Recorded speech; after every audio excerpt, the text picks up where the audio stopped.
Hello and welcome to my Voices Have Tourette Plus. I am Dan Zerin, and let's just jump right in here. Today's episode is brought to you by the Secret Cellar Gamesless Studio, where we are recording, and Smauri's Volcano Sauce, the best hot sauces I've ever had in my life. Highly recommend checking them out. My guest today is one of my very dearest, best friends on the planet. She's actually the reason why I do what I do. She is Elva Dögg. Elva, welcome to the podcast. Thank you. Now, Elva, I do have to start this off by explaining, because you really are the reason why I do so many things. Some we're not going to discuss. Yeah. It was going in that direction, wasn't it? But no, the thing is that so basically, several years ago when I started doing stand-up comedy, I was performing at a local bar here in Iceland called Gaukurinn, as all the comedians were at the time. And I remember I started talking about Tourette Syndrome, but I'd never seen anyone else do something like that. I didn't know anyone else was doing it, but I did it for my own personal reasons. And then I saw you perform at Gaukurinn, and I was just like, I'm not alone. There's someone else. And because of how open you were and how you talked about everything, that inspired me so much that I was like, not only am I going to be open about this from now on and just try to be as positive about it as possible, but I was like, I want to do a show with her one day. Yeah. It was like on that spot, I was like, I've got to get good enough to do a show with her one day. And here we are 2 years later after starting our show, My Voices Have Tourettes, and it's been going downhill ever since. Yeah, it's terrible. And I'm sorry if you hear a strange voice in here. It's my dog. He has no idea what he's doing, and he's just, desperate. It's Kauter. Yeah. Good old Kauter. Kauter. He's probably looking up like, what in the hell? I'm not a part of this. Yeah. Why are you bringing me into this?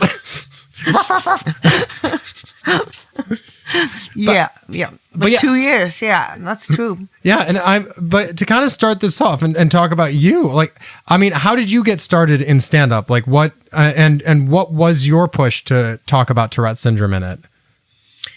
Well, so since I was about maybe 18, 19 years old, I've been rather open about my Tourette's. And you're years old now. Yeah. Yeah, it's like 2 years ago or something. If I started a new job or a school or something, I always used to just talk to all the staff on a meeting and stuff, and just tell them I have Tourette's, and I'm not dangerous. It's okay, Mm-hmm. And then the comedy part of things was actually just me doing speeches and every wedding or every party and stuff that people invited me to. And that wasn't about Tourette's. It was just, me kind of just being mean to the people who invited me there. By the way, I love how every time you say party, because of your accent, it sounds like potty. Yeah. So I'm just like, you're inviting, you're getting, what kind of potties are you getting invited to, Elva? Oh, if you only knew. Halfway through your performance, someone flushes and you're like, could you hold it, please? I'm not done here. And so when I was about 20, it was on my 28th birthday, I actually threw a speech for myself, where I thanked my parents for, making me, because without them I wouldn't be here, which is true, and stuff.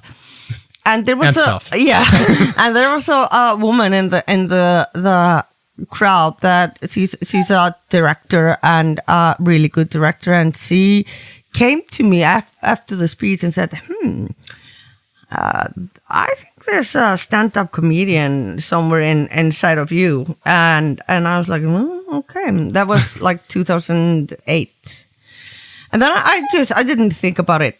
after that. Then, like 2 years later, this same director came to me and said, "So I formed this stand-up comedian group. Everyone in it has to use a wheelchair, and that's kind of the funny thing with, you can't stand up because you're in a wheelchair and you're doing stand-up."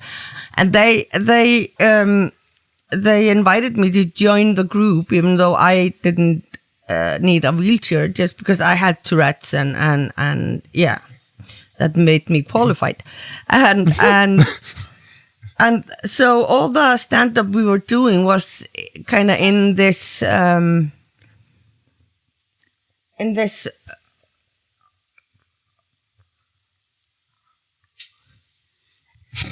This is the part where we need the video camera so people can see that it's just your tics. Yeah. It's okay. Take your time. It's a dramatic pause, Dan. It's a dramatic pause. Yeah. In life, every sentence that we need really needs a dramatic. Exactly. Like what? What?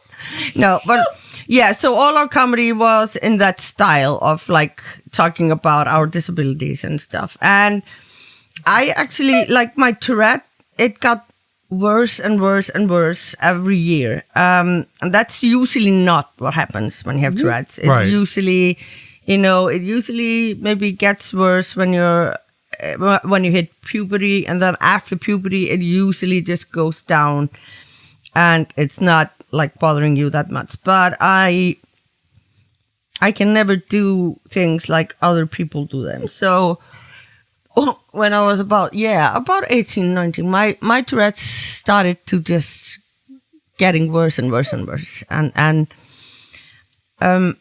yeah, so I had my first real stand-up experience in like December of 2010. Okay. And then in May 2011, I had brain surgery. Right, I was going to talk about that. Yeah, and then I was just, just doing stand up, just getting gigs, little gigs and stuff. And I was always terrified of doing stand up in English.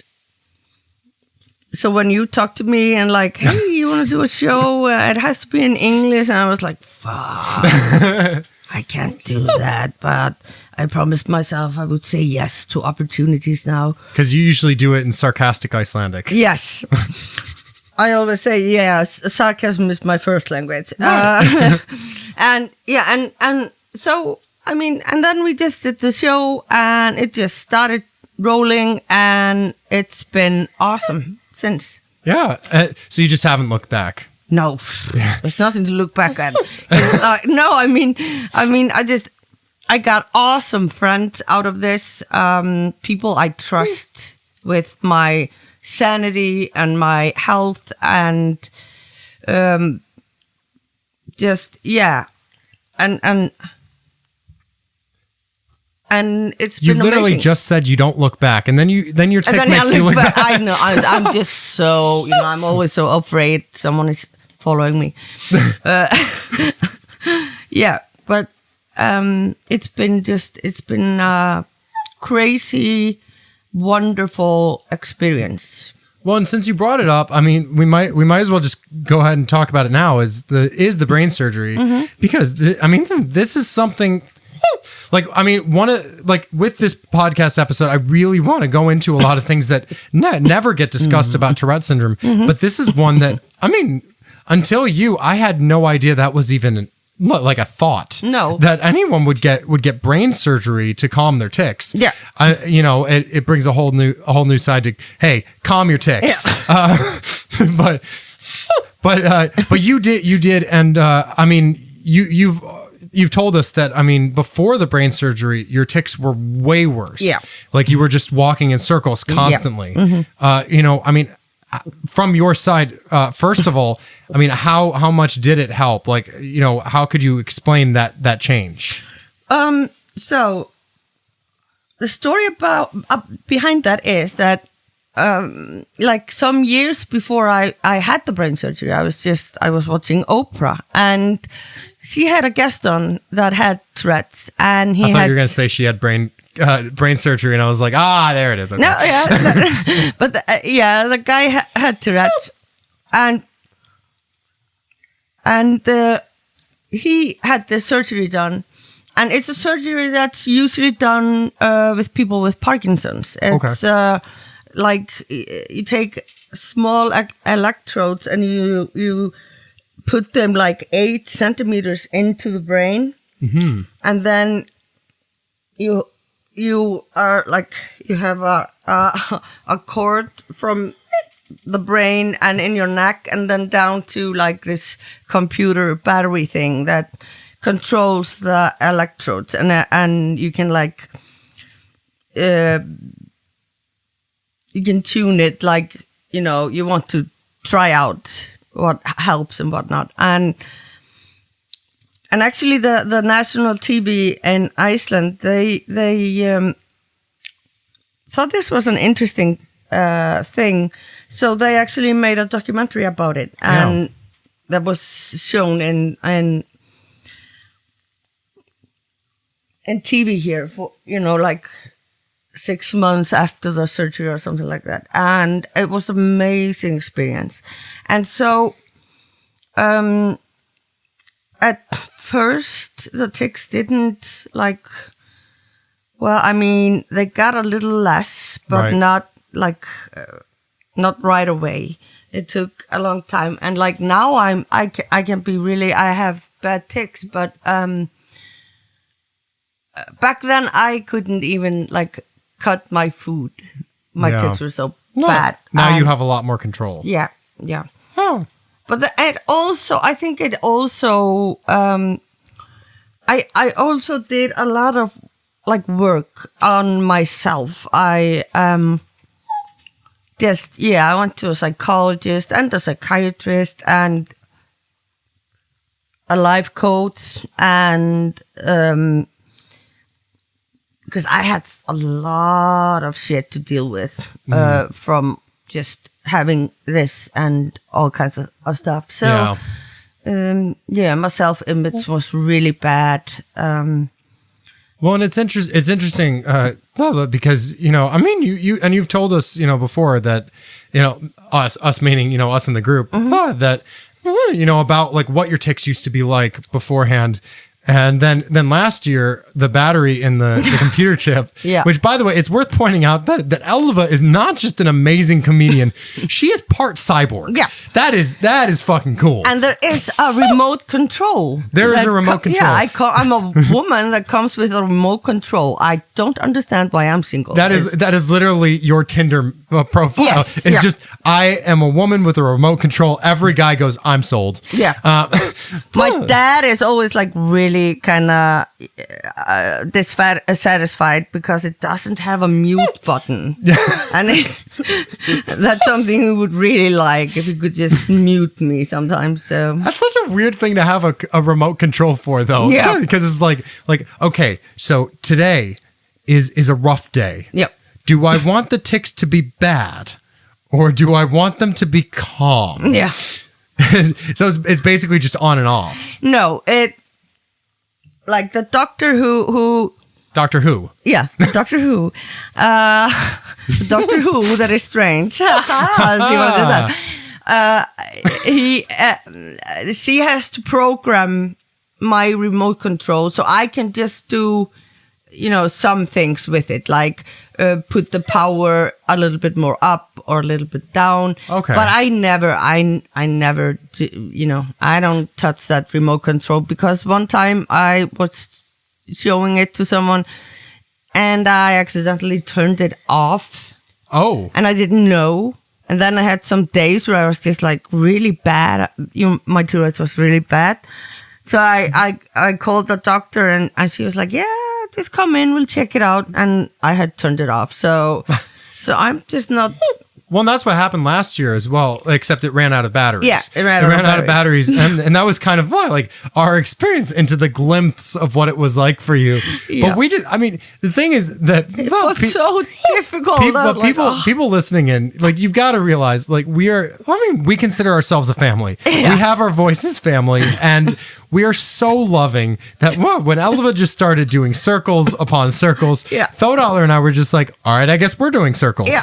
And we just I guess that's the thing now. That's because we look out for each other. Yeah. You know, we do. Because we understand that things are happening and that, you know, we need support more than ever in certain situations. Yeah. But I'm not going to lie. And then we always laugh about it, you know. I was just going to say, I'm not going to lie. It was hysterical. Yeah, it was. So, and that's like, and that's a great way to deal with your shit. Your friends that you trust, you know, more than anyone, just making a nice joke about what you're kind of going through, and it just makes you happy. You know those moments when someone's doing something and you try to imagine what's going on in their head? Yeah. When you had all those tics going on, I just imagined you looking at me and going, all you have to do is squeak. Yeah. Fuck off, you asshole. Yeah. Like you have it so good. Yeah. Like you have no idea. And you say that you have motion sickness. Yeah. Yeah, exactly. So but then you got the batteries replaced. Yes. Which you and had to get it got infected. Because you have to get surgery just to get the batteries replaced. Yeah, they just you can't just, like, you know, stick one up your butt and call it a day. No. that would be awesome though. That would be an interesting experience. Yeah, especially it could like vibrate a little or something. I don't know. You know, I don't know what I'm saying. Yeah, are you revealing other settings of the remote that you don't tell people about? Maybe I am. That's usually just for the Tinder dates. Oh yeah, sorry. This is a Tinder date, right? So you had the brain surgery and it was successful. I mean, obviously. Yeah, and in some ways it was. But you were the first case in Iceland for Tourette's. I was the first, person with Tourette's to have this surgery. Well, and you said in some ways it was better. Did it make anything worse? It didn't make anything worse. Me and my family and friends and stuff, I think we all had too much expectations. I kind of hoped that I would just have the surgery, I would just have my computer battery thing, and my tics would just go away. Yeah, like the magic pill type thing. Yeah, and then they told me if we're not happy about how your tics are in a year, we can try to do the surgery again and just move the electrodes. But then that never happened because of the healthcare system didn't allow me to do that again. And so the healthcare system definitely needs some changes. Yes. Like, I mean, they would rather send me to another country to do the surgery,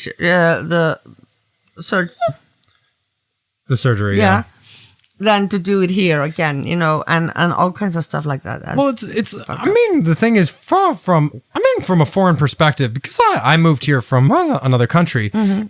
Obviously, as you can tell from my thick European accent, but Russia, right? Oh yeah, yes. But the thing is that,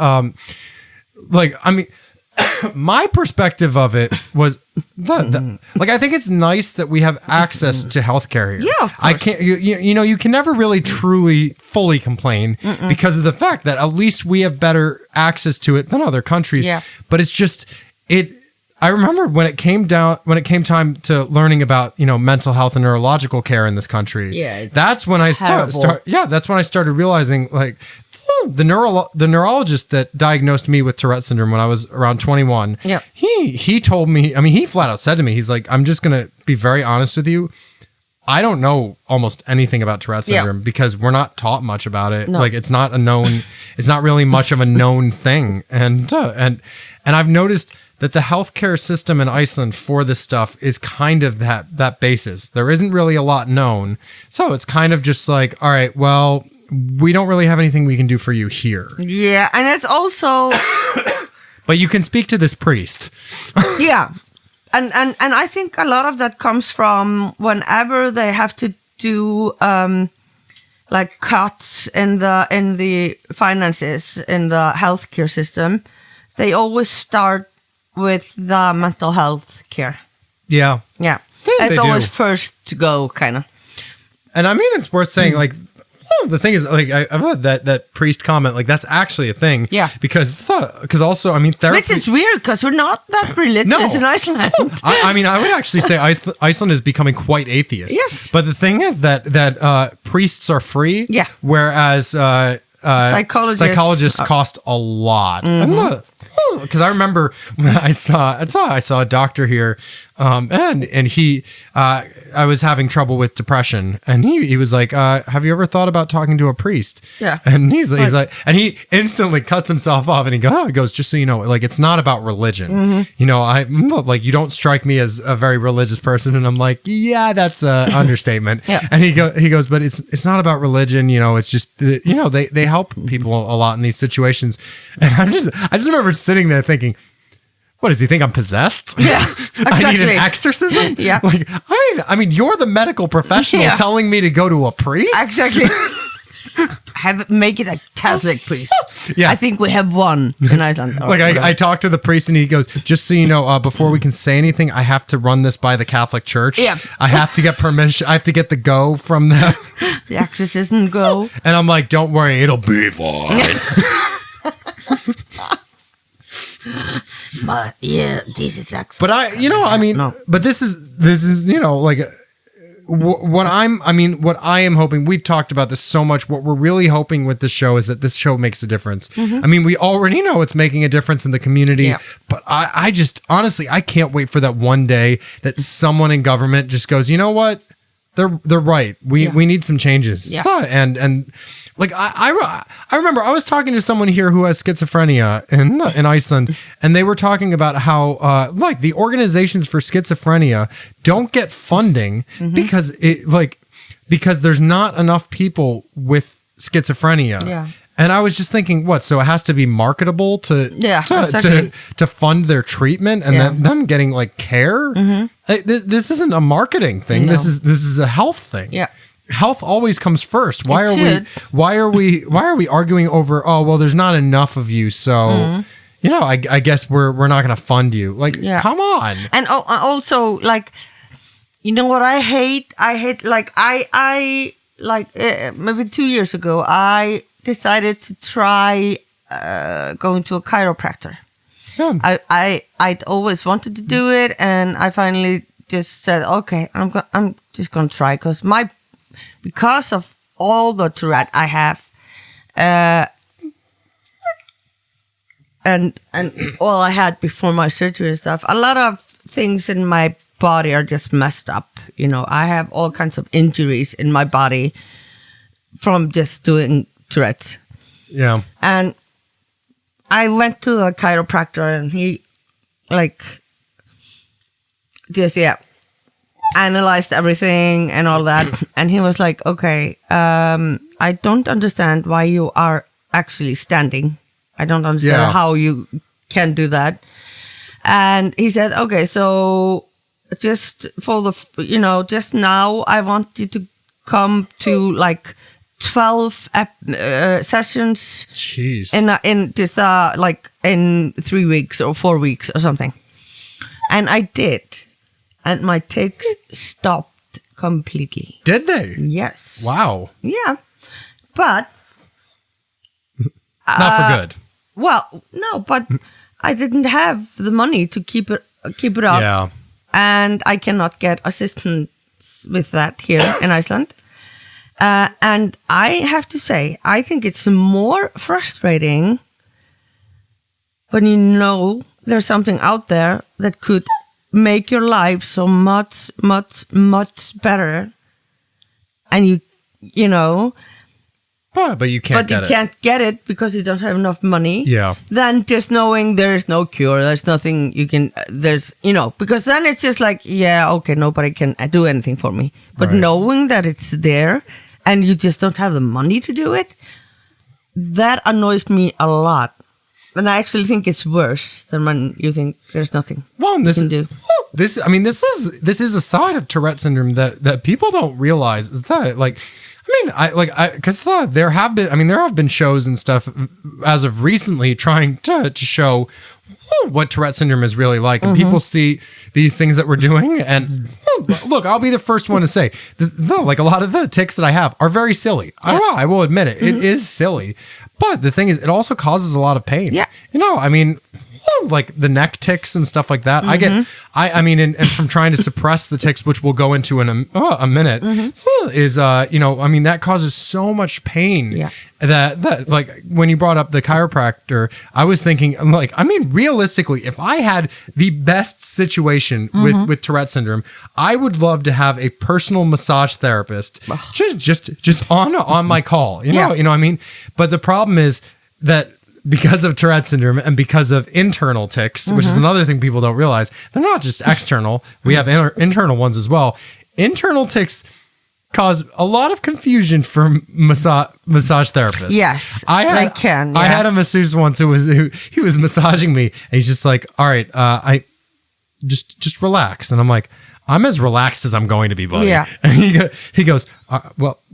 All right. And he's like massaging my shoulder, and then he goes down my back. He gets to the bottom of my back, and then he looks back at my shoulder, and he's like, all right, I literally just massaged that. How did that get back there? Yeah. I'm like, yeah, I don't know what to tell you, buddy. And sometimes you're like,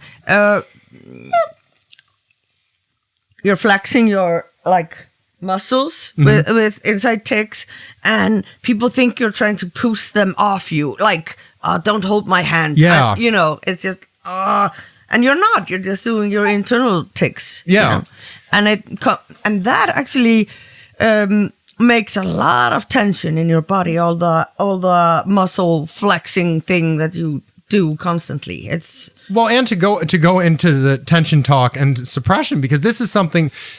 So I can probably say with confidence that at least 99% of people with Tourette syndrome have probably heard the word suppression at some point now, or at least, and I would say at least 100 people who know they have. Yeah, I would say 100% of people with Tourette syndrome know what suppression is if they don't know what the word is. Yeah. Basically, what this means, for those of you who don't know, is that suppression is when people with Tourette syndrome try to either calm their tics or hide them by, or sometimes to extreme to try to get rid of them by tensing muscles. Like for my squeak, for example, when I was younger, actually up until a few years ago, I would try to tense the muscles in my neck, like very, very tense, to try to force the squeak to be quieter. Yeah. So instead of at full volume where it's like, it would be more like, yeah. And because of that, I did get to the point where most of my friends like didn't know I had Tourette's until I was diagnosed, and I told them, and I was getting good at trying to suppress them to the point where people were just not paying attention, but as a result, I was taking extra strength painkillers every single day because of the extreme pain that it was causing me. Yeah. It's not easy. And my and not even just suppression, my hand shaking causes tremendous pain in my wrist. Yeah. But the suppression, this is something that what I wanted to go into, because this is something that literally I've never heard anyone really talk about this, is the idea that, like, you and I have talked about how Tourette syndrome is a lot like OCD in the sense that, and it's to the point where I've actually explained to people, I feel like Tourette syndrome has two sides. You've got two types of tics. You've got conscious tics and you've got subconscious tics. Yeah. Conscious tics are ones that are very similar to Tourette or to OCD, where it's a feeling of, technically you could hold off from and not do it, but you would feel so insanely uncomfortable that doing it is like an insane release. Yeah. It's and the best. And then when you suppressed it, you have to. It's like a friend of mine who has Tourette's described it. He said, "It's like taking a loan. Mm-hmm. You always have to pay with interest." Yeah. Yeah, and that's because it gets thing. worse if you hold off. Yes, and that's why when you had this for so many years and it's made you feel so much pain and everything, you kind of just, I'm up to a point, I'm like, fuck that. I'm just doing my tics. Oh, yeah. And if people can't handle that, it's not my problem, but because I did a lot of that also. Yeah. And I actually do that when I'm driving. I have to sit in like a position that I always have to use when I'm driving to, like you say, I had to flex like tense up my muscles and stuff so I don't get as much tics when I'm driving. Yeah. So I think the best way I've and then people don't understand why you don't have a lot of energy. It's like, if you only knew, right? And no, I think though actually the best way I've actually been taught or heard suppression and basically the conscious tics described is it's like when you stare at something and you don't blink, and you try to keep your eyes from blinking for as long as you possibly can. Eventually, your eyes are going to start watering. They're going to start hurting, and then as soon as you blink a ton of times because of that uncomfortable feeling that you get. Yeah. And that's actually, I think that's the best way I've heard it described because literally anyone can try that at home and everyone can get it. Do not try this at home. Message from our sponsors, please do not try this at home as it is not safe. You should blink your eyes. Yeah. But the thing about that is it's like the easiest way to get someone to for just a moment, even just a split second, experience what Tourette syndrome is like. Yeah. But then the other side of it is subconscious tics, and those are the ones that you literally have no control over. There's nothing you can do about them; they simply happen. Those ones for me are typically as a result of another one. So like, the squeak tends to just happen. I don't really have control over that. Yeah. Or maybe you just gave up control over that. You're true. just like, no, I'm just gonna do it. But like, for example, if I have a conscious tic where like I move my mouth in a certain way, which now I'm doing because I'm talking about it. Yeah. Oh. But as soon as I do that, then I get like a series of tics that follow that I was like, wait, I didn't want to do that. Not that one either. They're like Nickelback songs. You forget about them until they fucking happen. And then you're just like, damn it, I had it out of my memory. Oh, yeah. But that's basically how like the subconscious and conscious side of this, though, is something I don't feel gets talked about.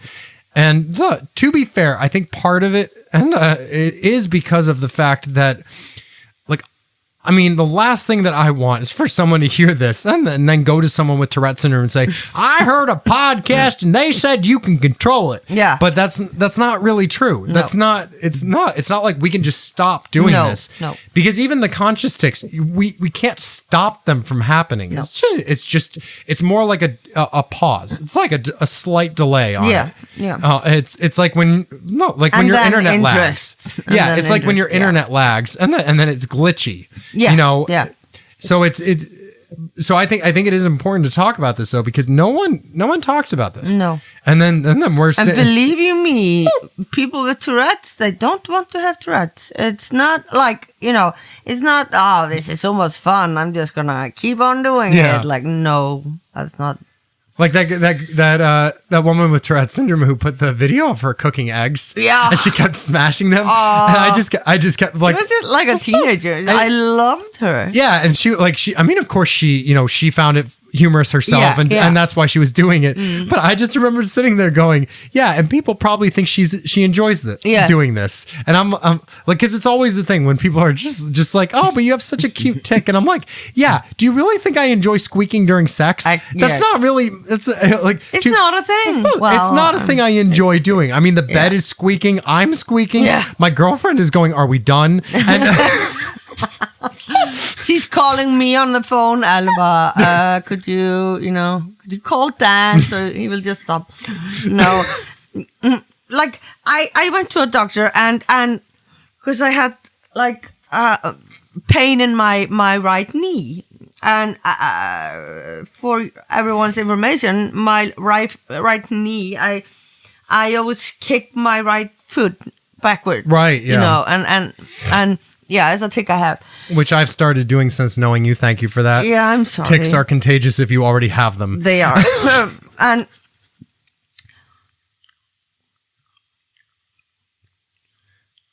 well, I haven't done that one yet. No. I wouldn't do that. That was a dramatic. That's just for the professionals. Yeah. Yeah, but this doctor, he like had some, X-rays done and stuff, and then he called me and he said to me, "So, how long were you like pro football? Soccer. I'm sorry. If you're in America, it's called soccer. If you're everywhere else, it's called football." The look of sarcasm on your face when you're saying that. Just like, I mean, come on, guys. It's only been how many years now? It's football. You play with a foot and a ball. Yeah, it's football. Yeah, and how long did you play pro in football? And I was like, I looked at him and like, can't he see me? I mean, there's no way I would ever have played professionally in football. But the thing was that my knee that was hurting was because of the strain on it from the tick. And it's an injury that is common in pro football players. Okay. And soccer players. And I was like, you're an idiot. Like, yeah. So I still just have the pain. It's like that comment you always say of "Look who's an athlete now." Yeah. Look who's an athlete now. Yeah. Tourette on the Olympic Games. Well, and this is I did bring up a point. I actually realized I did want to kind of comment on, because it does bring a lot of humor to the two of us. Is the contagious factor of ticks? Like, and I know, even just saying it, like, we're like, it's funny, but god damn it, yeah. Because the thing is, it's like, I love you, man, but I have to go. It's the weirdest thing in the world. I can't look at you. Because the thing is, like, I mean, it is a fact. When you put two people with Tourette syndrome in a room together, their ticks get worse. Yeah. And it becomes like a competition. Yeah. But the thing is that competition of the ticks. Right. But the thing is, like, when who is the left Tourette's, tick standing? Sorry. I don't know about this voice. Why am I doing that? We need to do a show called Last Tick Standing. Yes, we need to. But this is the thing, is because there's no way of knowing where ticks come from. We don't know which ticks come from where. No. I have theories about a few of them. I mean, I do have the theory about coprolalia, which is the tick that causes people to shout out swear words and inappropriate things, words. or just words in general. Like there's a British lady, she always says biscuit. Yeah, but the thing about that tick is, my theory is that it's because you're not allowed to say those words, and it's the brain's like OCD telling you have to say this word. Yeah. But the thing is that I've noticed that because of this, it's like every once in a while I'll see you do something, and then I find myself doing it. Yeah. And I'm just like, wait, why am I doing that? That's not my tick. That's Elva's tick. And to be fair, though, I don't kick my leg, but I do a thing where it's like I go up on my toe. Yeah. Like, it's like I put my it's like I'm going to do that, but I don't fully do it. I don't go full Elva. You don't commit. I don't commit. That's your problem. You don't commit. And that's why you're described as having better Tourette than me. Yeah, that's why I'm a pro, and you're just like... Actually, that's why. And I love that I mentioned this in the beginning, and we still haven't talked about it. That's why you have Tourette Plus. Yes, I have Tourette Plus. Which, can you explain? Because I never heard of this until I met you. But you have what's described as Tourette Plus, which sounds like you won the lottery of genetic disorders. Yeah, it sounds like really like fun, and I was like, yay, I'm winning life. But then they told me that only means that I also have OCD and ADHD. Yeah. It's the holy three piece or whatever. It's like you go to the neurologist. It's just like you. Elva, good news. You have Tourette Plus. Yeah. Good news is you have Tourette Plus. The bad news is that's not actually a good thing. Yeah, it means you have more disorders. Like, damn you. But it is. I mean, but with, talking about the OCD thing, because I really do want to kind of bring this up more, because like I love that theory that you had that Tourette syndrome and OCD are very similar. Yeah. Because I mean, a lot of the tics do oftentimes feel like OCD. Yeah. In that it is that feeling of like I just simply have to do this. Yeah. And it just right. Feeling, yeah. Yeah, and it has to be this specific way. Yeah. It's almost like Tourette's is just an extreme version of OCD. Yeah, sometimes I think so. I've been wondering about that for years, that maybe Tourette's is extreme just output of OCD. Because like I say, you start doing the tic, you have to do it, but you never know really when you can stop it. Yeah. You can't stop the tic until you get the just right feeling.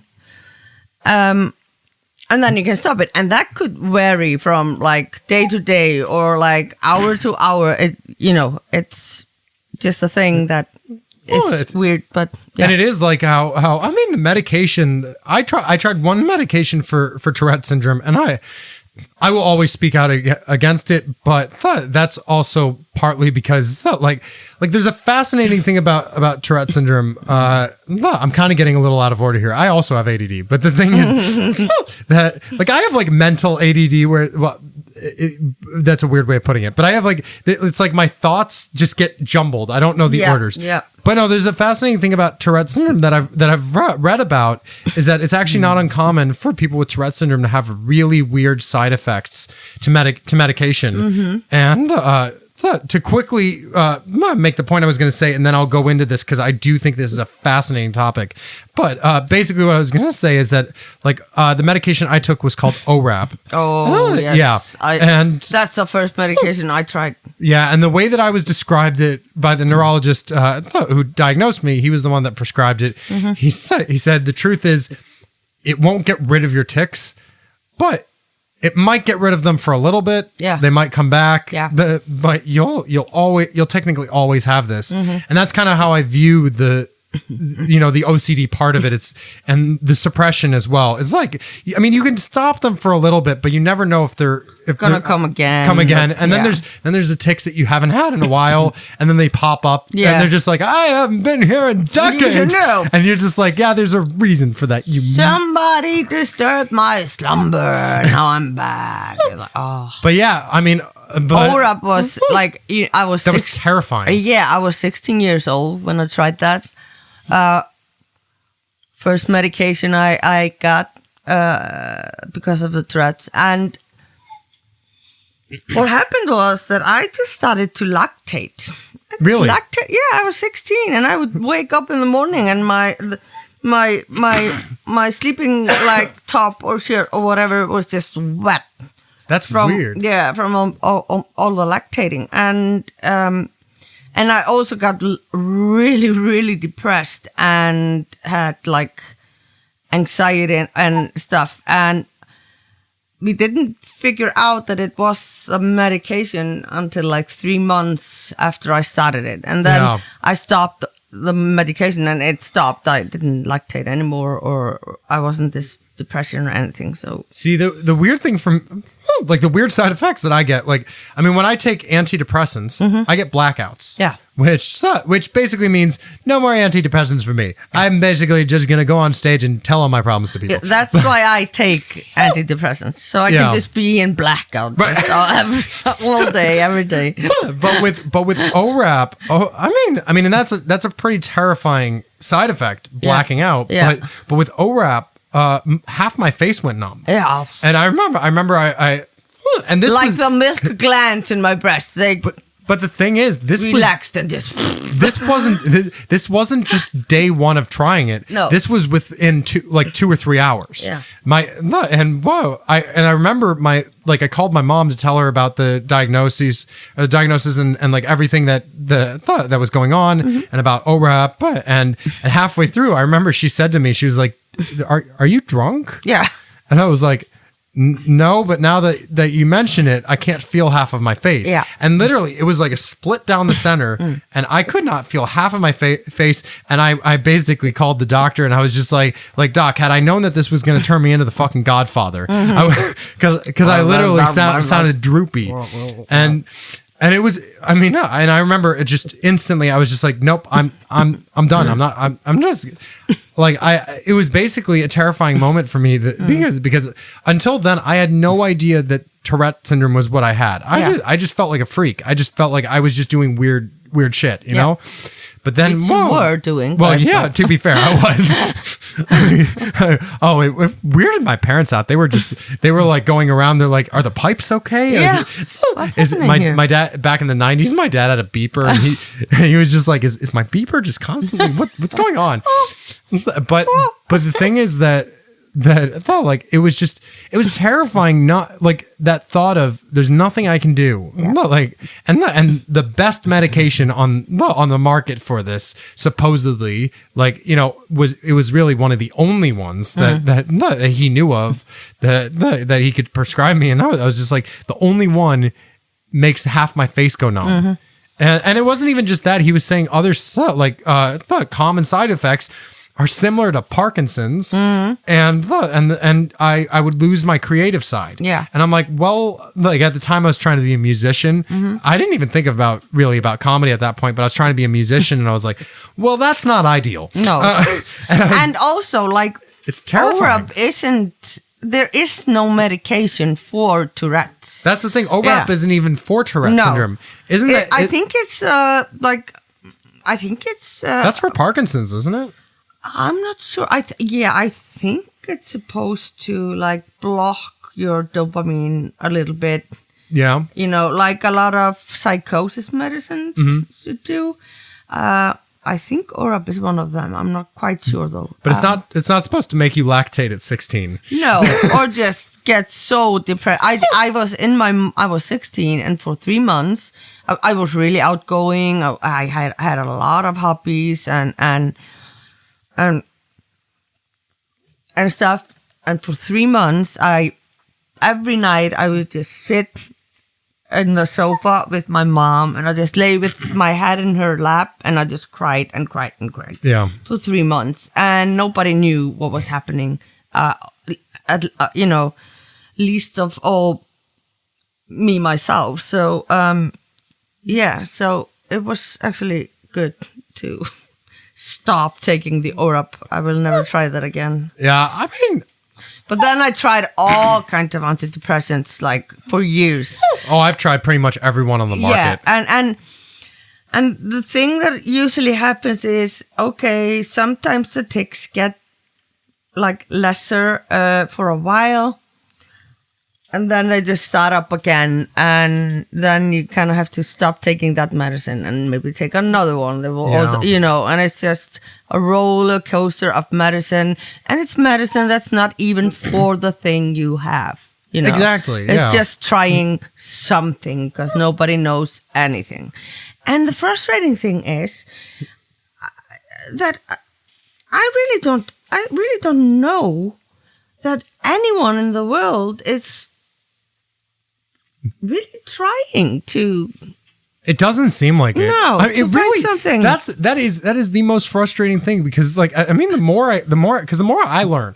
I remember like 2 years ago I started really thinking like learning about Tourette syndrome right before we decided to do the show. Yeah. Because that was kind of that like big moment where I was just like, I need to do something. I need to do something that makes me feel happier about this, because this is just a fucking nightmare for me. Yeah. And it got and I was reading about it, and it was literally like I was reading, you know, medical journals and things like that, and I was like, how old is this? Yeah. And then I joined like some groups on Facebook for people with Tourette syndrome and families of people with Tourette syndrome.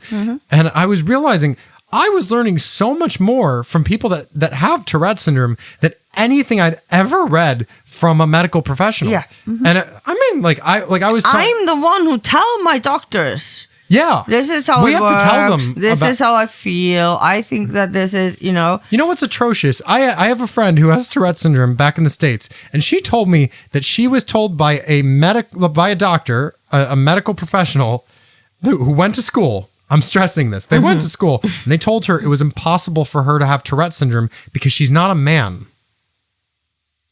What? That is the biggest bullshit I have ever heard in my life. I'm a man? What's happening? Yes, I'm a lactating man. Elva, that is where I'm going at with this. This whole time, you thought you were a woman. Oh my God. Turns out certain things were just turned inside out. Yes. But no. I have holes in my back. But literally, I mean, people have been told ridiculous things. Yeah. There was another thing you told us about that someone, that they couldn't have Tourette's because they didn't swear. And oh, yeah. Like yeah. They were told they couldn't have Tourette syndrome because they don't have coprolalia. Yeah. And I was just like, yeah, but what about the rest of? It's like literally all my ticks are going. What about the rest of us here? Yeah. What about me? I've been here since the 40s. What are you talking about, sir? Are you just taking us away like this? just one grumpy old tick, just like, I've been here since before Tourette syndrome was even a thing. This is not fair. I should be recognized. And it's just like one little toe flick. No, it's like I was talking to a doctor. It was a fertility doctor, and he was always complimenting me on how well I was dealing with my psychiatric disorder, and this was just few years ago, and this was not like a 90-year-old doctor. He was maybe like 45 or something, and I stopped him and I said, what psychiatric disorder are you talking about? And he said, well, your Tourette's. And I said, well, that hasn't been a psychiatric disorder for like many years now. It's neurological. And he kind of looked at me with this like I was just in a denial or something. I was like, a little smile, like, yes, he's just, it's annoying. Yeah. Well, I'm not. I just want to be able to go to a doctor, not have to educate him about what's wrong with me, and then fix me. Yeah. But that's doctor, just fix me already. Just fix me. Well, there's because we're getting a bit close to the end here.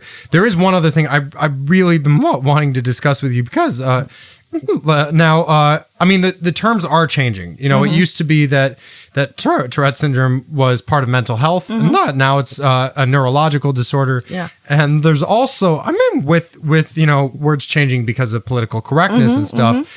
I read a thing. This is about a year and a half ago. And it was a comment on a post, but I forget what it was, which disorder it was for. But someone commented saying that they didn't like that the video said that this person was suffering from that disorder, and they wanted them to change it to they're living with it. Yeah.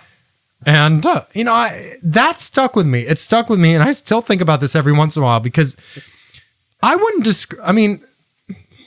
I describe myself now as living with Tourette syndrome. I very much agree with that statement of, yes, now I'm living with it. But I would not describe most of my life as living, in terms of what I was going through.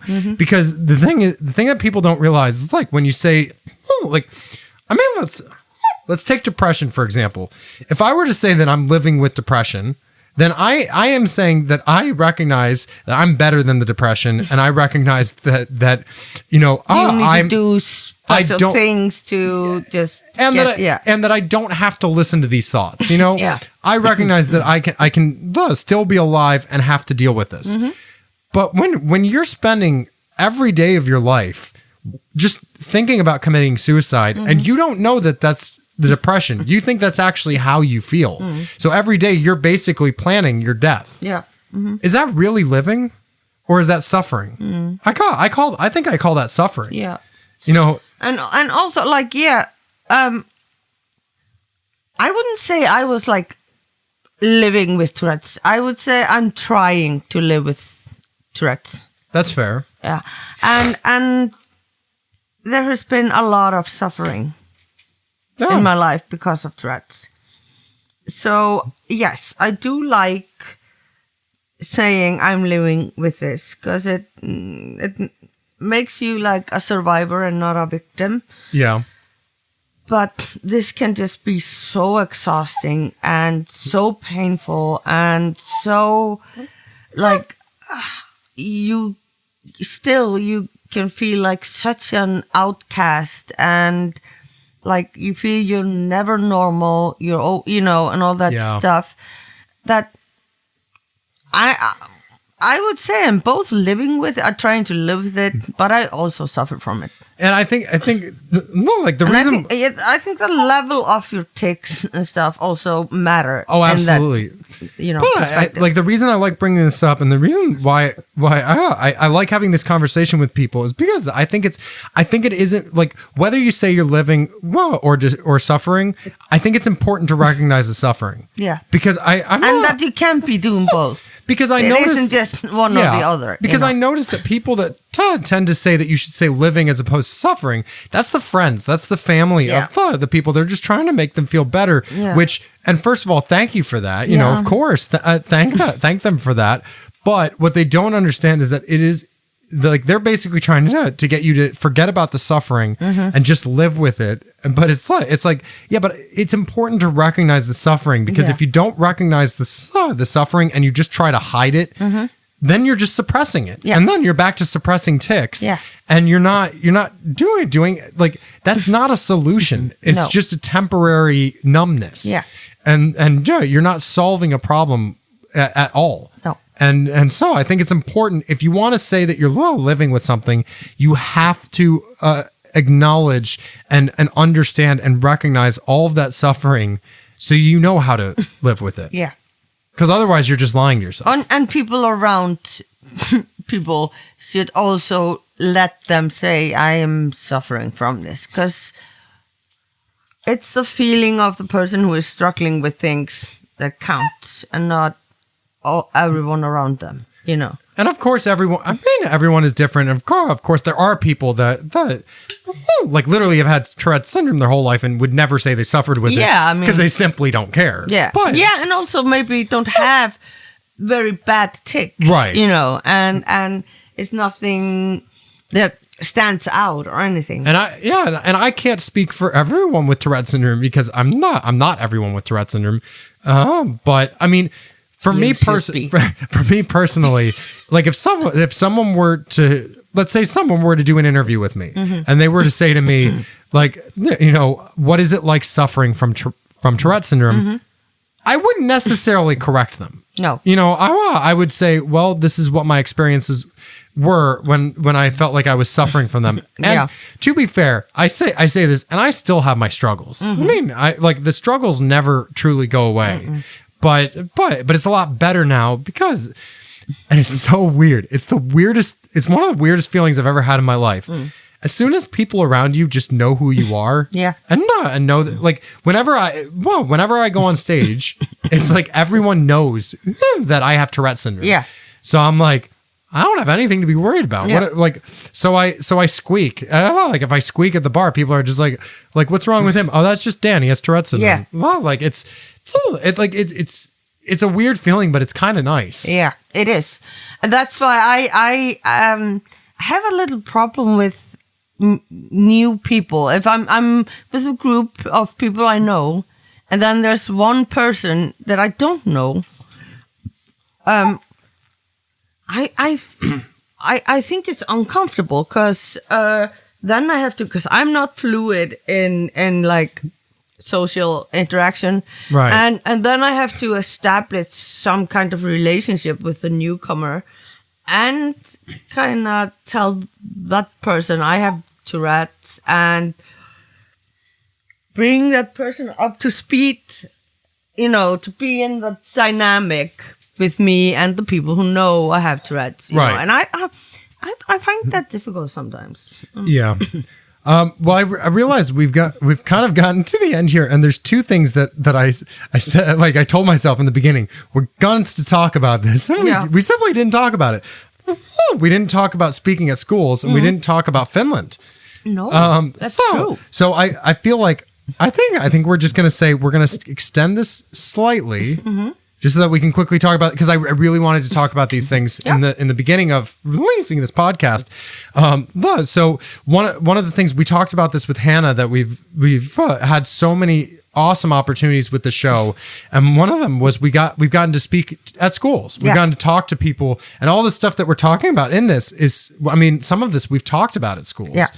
And I just wanted to kind of talk to you briefly about because that was such a heartwarming experience. That very first one. That very first one that we did when we went to the school, and like we've talked about how like there was one guy who was silent the entire time. Yeah, we performed stand up at the beginning. He didn't smile. Nothing. Yeah. But then at the end I was of just like, that guy hates us. He should stab us when this is over. But then at the end of it, just raises his hand and says, to this day, one of the best questions we've ever had was, and it was because of the moment, was he said, how did you guys become this confident? This strong. That you can just talk about this on stage and stuff. And I was like, wow. Because neither of us had thought about that. No. We just decided to do it. Yeah, I never ever think about myself as a strong person. I'm like, no, I'm always crying and moody and stuff. I don't know. And I remember we kind of just said, well, the first step is losing your prejudice about yourself. Yeah. That's kind of the first step. And when you've done that, when, and done being mean to yourself about things you cannot change or control or anything, other things start to come into place more and more. Because it is kind of a take the power back type thing. Yeah. Because well, one thing that's said a lot with bullying is, as soon as you take the power and the bully can't say anything that makes you upset, like if they everything they say, either you have a comeback or you laugh at them, then they're powerless. They have no power against you, and it's the same thing with. At least for me with Tourette syndrome, as soon as I started making jokes about my tics and realizing that, and I wasn't doing it to make other people laugh. I was just literally laughing at the fact that I was doing certain things. Yeah. And you're just sharing it with others, and they think it's funny. Right. I mean, but as soon as I found it funny, there was like a powerful moment where I realized that as soon as someone said something, I was just like, that actually doesn't hurt me. Yeah. Like when someone told me that my voice sounded, like asked me why my voice sounds stupid. I was like, oh, I have Tourette syndrome. Like I didn't even think about it. I was just like, oh, I have Tourette syndrome. And I mean, the look of they just felt so bad about it. Yeah. And I just said to them, look, it's okay. It was a weird way of telling you, like addressing the thing, of addressing the situation. Yeah. And they of course didn't mean it like that. They were trying to make a joke, or they thought they didn't realize what it was and all of that. So I let it slide, and I was just like, oh, it's, don't worry about it. It's fine. Mm-hmm. But as soon as I had that feeling of like, don't worry about it, it's fine. Yeah. That's when I realized, like, holy crap, this really isn't that big of a deal. Mm-hmm. Exactly. It really isn't. Yeah. And as soon as, like I said, as soon as you have that power, those comments just, they can be hurtful, but it's more of a chance for us to educate people as opposed to put them down for it. Yeah. Because if we're always just putting people down, then we're not achieving anything. No.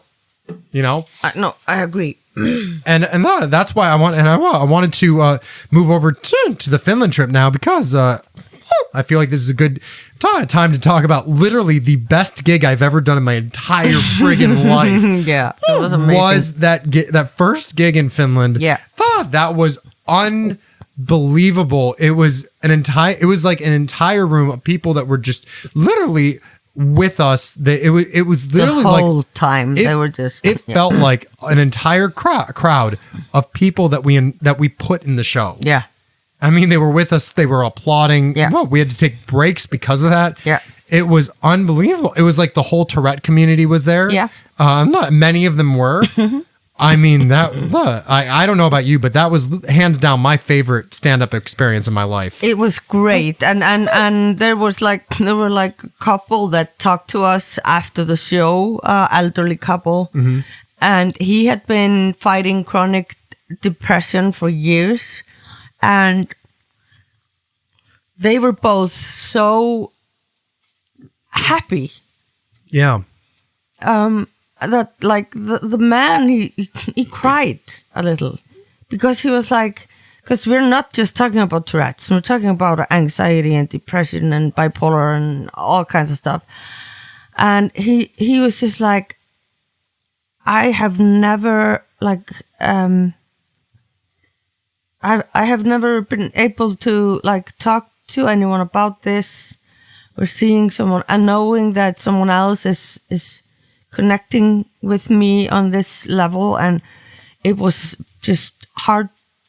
It was heartbreaking, but it was also a heartwarming experience to know that, okay, whatever I do, I helped that guy for one night to feel that he wasn't alone in the world. And it's like that girl that came up to us afterwards saying that this is one of the first times in her life she felt normal being in public. I mean, she doesn't go in public because she has corporelia. Yeah. So she shouts out words, and she said, yeah, people get annoyed with me, so I never go anywhere. And she was thanking us for doing this because she was like, I had a place to go, and she was so happy. I was like, oh. I just remember she kept like, it was like after everything, like, I mean, I knew right away. I knew right away what was going on, so I didn't address it or anything. Yeah. But I just remember after every few words, it was like every few words she would shout out the word bullshit. Yeah.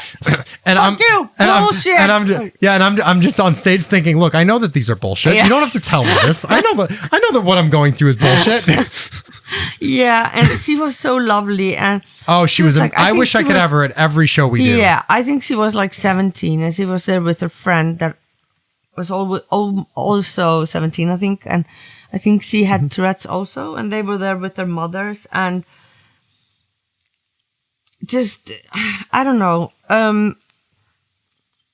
hiding away because they have a neurological thing that people are not understanding, and that's just too sad. I decided I took a conscious decision about not hiding myself.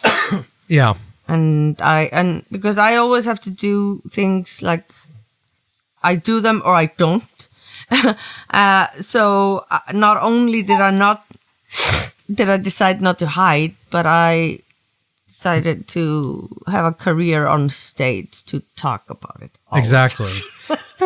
Well, and so that we can end this on a high note. Yeah. I think we should end this with explaining there was an experience on the Finland and Sweden trips that we learned our lesson. I learned my lesson. No, it was not in the Finland. It was a Sweden one. I realized as I was saying this was Sweden. We learned a very important lesson, and that is Dan never books the flights. Yep, not from Iceland anyway.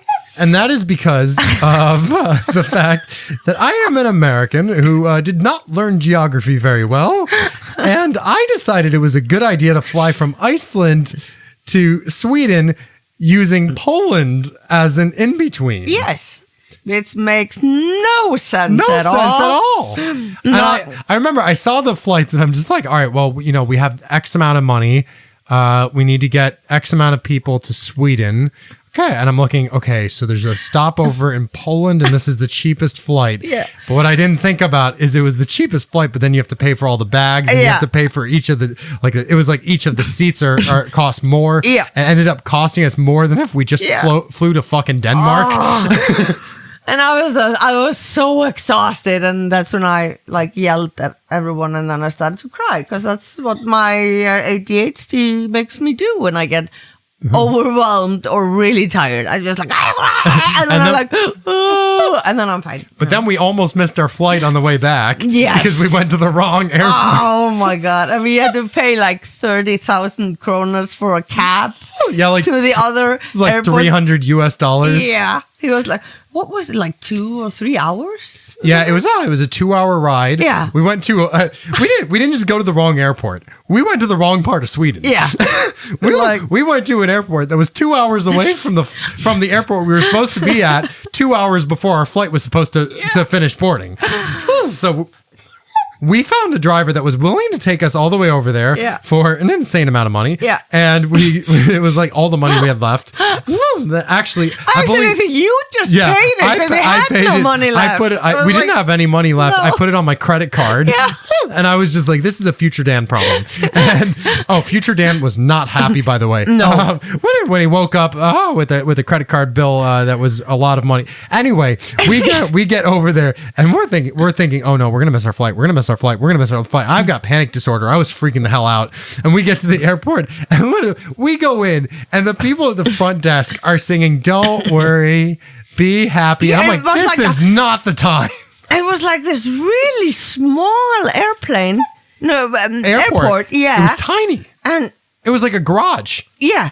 And that flew us to Poland again. Yeah. Our favorite place now. Yeah.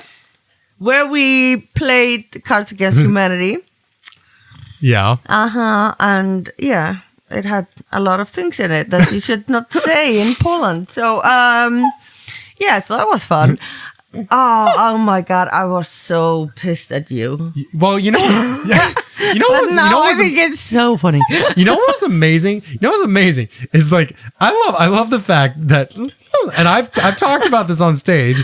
I have literally been stopped by security at every single airport that I have been to just for the simple fact that I have long hair and a beard. Yeah. I have found that out. That is a fact. I have been stopped simply because I look like someone I am not, and it's because of stupid stereotypes. There's issues. I have not only been stopped at this airport that we went to in Sweden, that was basically just like a shelter. Yeah. I have been stopped at the Reykjavik friggin' airport. What? Nobody gets stopped in Reykjavik. No, this is an airport. To describe to people how small this airport is. This airport is so small that it's just their security is one guy in the corner eating yogurt. Yeah. Going, looking at foreigners going, "You're not supposed to be here." Yeah. That's their security. And I got stopped by Siggy the skid guy. Skid guy. I hate that. It is how do you get stopped at that small, at that point, there's not even any metal detectors. No. There's no security. Nope. How do you get stopped? But you're just going, you're just coming from Egilstaðir. It's there's nothing happening there. It's ridiculous. Yeah. So that was an interesting trip. Yeah. Yes, not only did Stepnet have a manic episode, but we had to do the flyover to Poland, which made no sense. No. And then we had to go to an airport 2 hours away from the airport we were already at, only to barely make our flight, and then I get stopped at an airport that I shouldn't even it shouldn't even be possible. Yeah. But we made it home. We made it home. Yeah. And here we are. Yeah. And we don't want to travel anymore because we're kind of scared. And everyone listening, we want to travel. Yeah, we want to travel. Please keep inviting us to your homes. Not just at the moment, Yeah, not at the moment. No, COVID the whole Corona beer thing. Yeah. But anyway. Thank you all so much for listening. We hope you have enjoyed. This has been My Voices Have Tourettes, the podcast. I am Dan Zerin. I am here with Elva Dögg. If you guys have any questions you want us to answer on this podcast, send your squeaks over to info at mvhtshow.com. That's info at mvhtshow.com. MVHT like my voices have Tourette's. This show has been sponsored by Games Studio, The Secret Cellar, the first and only comedy club in Iceland, and Smaure's Volcano Sauce, the greatest hot sauce I've ever had in my life. Please check them out. Woo! This podcast is available on iTunes, Spotify, and other locations. You can find out more about us on Facebook and Instagram at My Voices Have Tourette's or our website, mvhtshow.com.